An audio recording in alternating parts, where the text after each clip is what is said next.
এই দেখো ধরো আমি আজকে একটা চুলের জিনিস বানাবো, তার জন্য আমি কি কি নিচ্ছি দেখে নাও। এই কারি পাতা, চা পাতা, আমলকি আর হচ্ছে পেঁয়াজ। আমলকি গুলো তোমরা কাঁচাও দিতে পারো, আমার কাছে আমি শুকনো করে রেখেছিলাম, তাই জন্য এই শুকনো আমলকি গুলো আমি দিচ্ছি। এরকম প্রথমে আমি এই এতটা জল দিলাম, 1 গ্লাস মতো। আমি যতটা পরিমাণ তোমরা যেরকম সেরকম নেবে, আমি এতটাই করছি, এই জন্য এতটাই নিলাম। এই দেখো আমলকি গুলো আমি আগেই দিয়ে দিচ্ছি, কেননা আমলকি গুলো শুকনো তো, তাই জন্য আগে দিয়ে দিই। কাঁচা আমলকি হলে এত তাড়াতাড়ি দিতাম না, আর শুকনো বলে তাড়াতাড়ি দিয়ে দিচ্ছি। ততক্ষণে আমি পেঁয়াজটা গ্রেট করে নিচ্ছি, রসটা বের করে নিচ্ছি। পেঁয়াজটা ভালো করে গ্রেট করে নিচ্ছি, এর রসটা বের করে ওর সাথে দেবো। আমি এটা করেই করে নিচ্ছি, থেতো করলেও হয় সিলেতে, কিন্তু আমি গ্রেট করে নিচ্ছি ভালো করে। এই যে জলটা ফুটে গেছে, এবার আমি চা পাতাটা দিয়ে দিলাম। এবার কারি পাতাটাও দিয়ে দেবো। কারি পাতা দিয়ে নিতে হবে অনেকক্ষণ ধরে, ফুটিয়ে চায়ের লিকার ফুটে গেলে ভালোভাবে, চায়ের লিকারটা ভালোভাবে বেরিয়ে গেলে তারপরে আমি বন্ধ করে দেবো। এই যে পেঁয়াজটাও দিয়ে দিলাম আমি, এবার এর থেকে রসটা বেরিয়ে যাবে।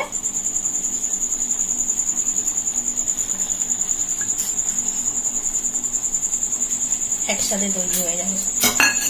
অনেকক্ষণ ফোটাতে হবে, ফুটিয়ে পুরো আরো কালারটা চলে আসবে, তারপরে আমি বন্ধ করে দেব।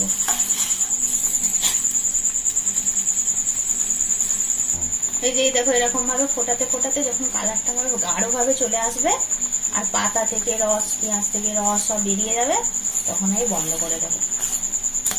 এটা একটা খুব উপকারী জিনিস, অনেকক্ষণ ফোটাতে হয়।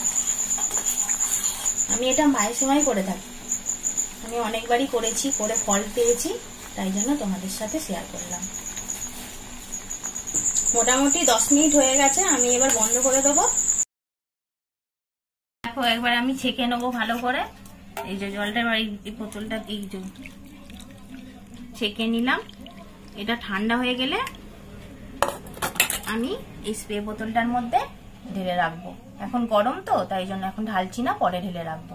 আর এইটা তোমরা সপ্তাহে 2 থেকে 3 দিন মাখবে, মাখার পরে শ্যাম্পু করে নেবে, যখন ইচ্ছা মাখতে পারো। এটা হেনার সাথেও লাগাতে পারো, হেনার সাথে মিক্সড করে এটা লাগাতে পারো। আমি হেনার সাথেও মিক্সড করে লাগিয়ে নিই মাঝে মাঝে। এটা তোমরা 7 দিন ফ্রিজে রেখে ব্যবহার করতে পারবে, 7 দিনের বেশি রাখবে না। আর তারপরে আবার নতুন করে বানিও। আমি তো 7 দিনই নিয়ে ব্যবহার করি। আজকে চুলের টিপস নিয়ে তোমাদের কাছে একটা শেয়ার করলাম, আবার নেক্সট ভিডিও নিয়ে আসবো। টাটা।